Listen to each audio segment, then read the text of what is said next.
चूड़ी बेचने वाली अंजलि सुबह सुबह बाजार के एक कोने में आकर बैठ जाती ताकि अपने परिवार के लिए कुछ पैसे कमा सके। इसके लिए वो रोज पूरे दिन मेहनत करती। जब भी कोई महिला पास से निकलती तो वो आवाज लगाना शुरू कर देती।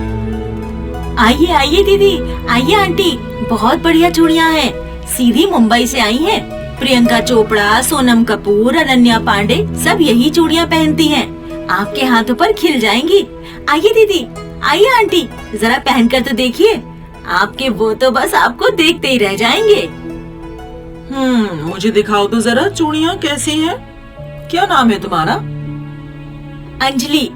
ये देखिए दीदी, ये वाली चूड़ियाँ आप पर बहुत खिलेंगी, अभी पहना कर दिखाती हूँ।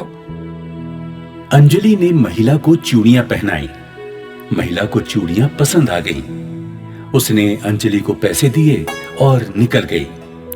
शाम के समय जब महिलाएं सब्जी लेने के लिए आती तब बाजार में अच्छी खासी भीड़ हो जाती। तब अंजलि और भी जोर जोर से आवाज लगाने लगती। आइए दीदी, आइए आंटी, बहुत बढ़िया चूड़ियाँ हैं, सीधा मुंबई से आई हैं। फिल्मों में काम करने वाली सारी हीरोइनें यही पहनती हैं। आप पहनकर देखिए, आप भी खिल उठेंगी। अंजलि शाम को अपने दिन की बिक्री के पैसे संभालती, अपनी चूड़ी की टोकरी सिर पर रखकर घर की ओर चल देती। रास्ते में कृष्ण मुरारी का मंदिर पड़ता था। वहां अंजलि थोड़ी देर के लिए जरूर रुकती। एक तरफ टोकरी रखकर फूल वाले के पास जाती, फूल और अगरबत्ती खरीदती और कृष्ण मुरारी के सामने खड़ी हो जाती। हे कृष्ण मुरारी, मेरे पापा को जल्दी अच्छा कर दो। इतने पैसे दे दो कि घर की मरम्मत हो जाए। माँ को खाना बनाने में बहुत तकलीफ होती है। पैसे आ जाएंगे तो छोटू की पढ़ाई भी ठीक से हो सकेगी और जिम्मेदारियां पूरी हो गई तो मैं भी अपना नाचने का शौक पूरा कर सकूंगी। आपके आगे मीरा बनकर अपना नृत्य पेश करूंगी। रोज की तरह अपनी प्रार्थना कर अंजलि अपना चूड़ियों का टोकरा संभालकर घर के लिए चल देती। खाना खाने के बाद अंजलि अपनी टूटी फूटी चारपाई पर सोने की कोशिश करती और रोज की तरह वही सपना अंजलि की आंखों में तैरने लगता, जहां कृष्ण मुरारी सामने खड़े मुस्कुराते हुए बंसी बजा रहे हैं और अंजलि झूम झूम कर नृत्य कर रही है।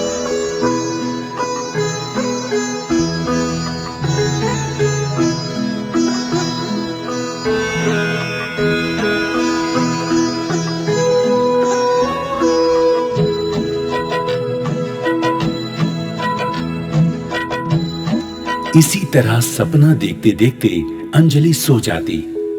उस दिन भी रोज की तरह शाम को अंजलि मंदिर में फूल चढ़ाकर और अगरबत्ती जलाकर बाहर निकली तो एक साधु ने उसके पास आकर कहा, बेटी, कृष्ण मुरारी की भक्तिन हो, ये लो बंसी, इसे घर में लगा लो।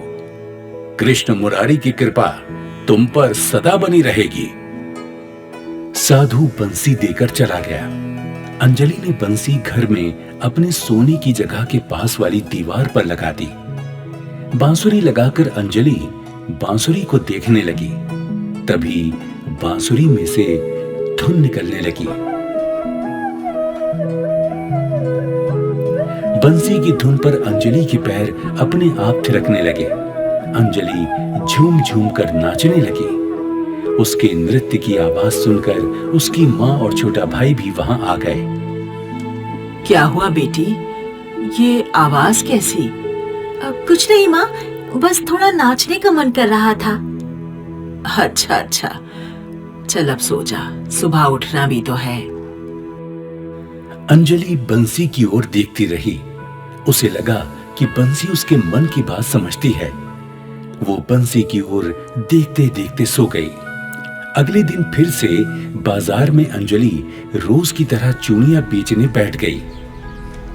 आइए आइए दीदी, आइए आंटी, बढ़िया बढ़िया चूड़ियां लेकर आई हूँ, सीधी मुंबई से आई हैं। सारी हीरोइनें यही चूड़ियां पहनती हैं। तभी एक महिला उसके पास आई। जरा दिखाना तो चूड़ियां। हाँ हाँ दीदी देखिए, मुंबई की स्पेशल चूड़ियाँ हैं। ऐसी तो कुछ खास नहीं लग रही। अरे दीदी, सारी हीरोइनें यही चूड़ियाँ पहनती हैं। अरे चुप कर, कुछ भी बक रही है। मुंबई से स्पेशल हवाई जहाज आता है क्या तेरी झोपड़पट्टी में चूड़ियाँ सप्लाई करने? दीदी ऐसे क्यों कह रही हैं? अरे ठीक ही तो कह रही हूँ। इतना बड़बड़ कर बोलने से पहले सोचा कर, अपनी औकात में रहना चाहिए। इस तरह अंजलि को दुत्कार कर वो महिला चली गई। अंजलि की आंखों में आंसू आ गए। पता नहीं दिन कैसे गुजरेगा। अंजलि का डर ठीक निकला। उस दिन अंजलि की कमाई नहीं हुई। शाम को सिर पर चूड़ियों का टोकरा उठाए अंजलि घर की ओर चल दी। रास्ते में मंदिर पर रोज की तरह रुकी।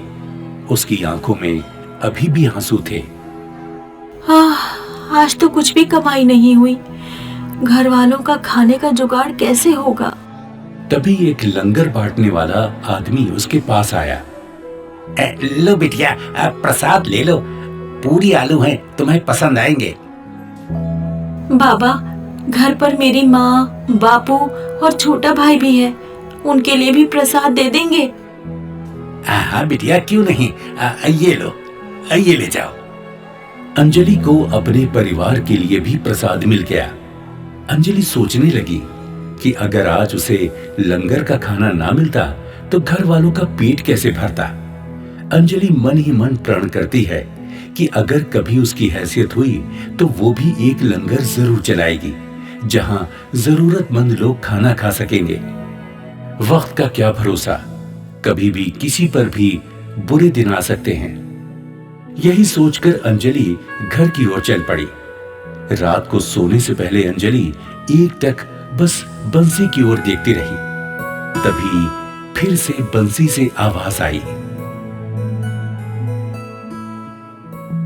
अंजलि, अंजलि, तुम चाहती हो कि तुम्हारी बिक्री अच्छी हो? हाँ कृष्ण मुरारी। तो तुम रंगशाला के बाहर जाकर अपनी चूड़ियां बेचना शुरू करो। वहां महिला कलाकार तुम्हारी चूड़ियां शौक से खरीदेंगी। बाजार के मुकाबले वहां अच्छी बिक्री होगी। जैसा आप कहते हैं कृष्ण मुरारी, मैं वैसा ही करूंगी। अगली सुबह अंजलि रंगशाला के बाहर चूड़ियां बेचने के लिए बैठ गई। अभी उसे बैठे कुछ ही देर हुई थी कि महिला कलाकारों की टोली वहां आई और रंग बिरंगी चूड़ियां देखकर खुशी से झूम उठी। अरे वाह, देखो तो कितनी अच्छी अच्छी चूड़ियां हैं। हाँ, और डिजाइन भी हर तरह के हैं। ए चूड़ी वाली, तेरा नाम क्या है? मेरा नाम अंजलि है दीदी। नाम भी चूड़ियों जैसा ही अच्छा है। चल जरा हमें जल्दी जल्दी अच्छी अच्छी चूड़ियां दिखा दे। अंजलि ने खुशी खुशी सभी को अपनी रंग बिरंगी चूड़ियां पहनाई। अंजलि को चूड़ियों की अच्छी पेमेंट मिल गई। सभी कलाकार चूड़ियां पहनकर खुश थी। अंजलि भी खुश थी। तभी उसके अंदर का कलाकार जागा और उसने पूछ ही लिया, दीदी मैं भी अच्छा नाच लेती हूँ, क्या मुझे आपकी नाटक कंपनी में काम मिल सकता है? हाँ हाँ, क्यों नहीं। अरे हम तो नए कलाकारों को प्रोत्साहन देते हैं। और कुछ दिनों के बाद अंजलि के कार्यक्रम का पोस्टर रंगशाला के बाहर लगा था।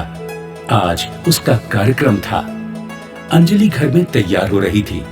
तैयार होकर अंजलि कमरे की दीवार पर लगी बंसी से एक बार फिर बात करने लगी। आज मैं पहली बार अपना कार्यक्रम स्टेज पर प्रस्तुत करने जा रही हूँ। मुझे आशीर्वाद दो कृष्ण मुरारी। अंजलि के देखते देखते कृष्ण के साक्षात रूप में बदल गई।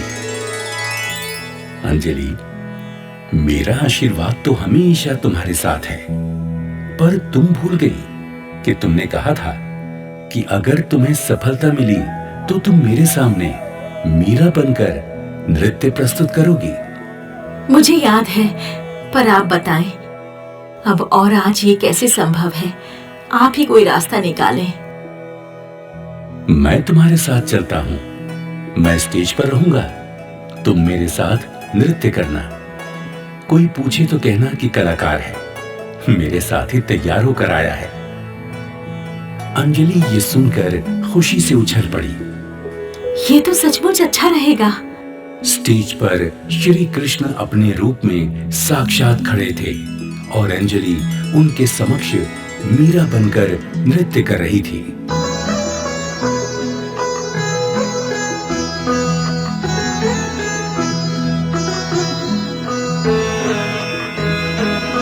आज अंजलि एक कामयाब कलाकार है।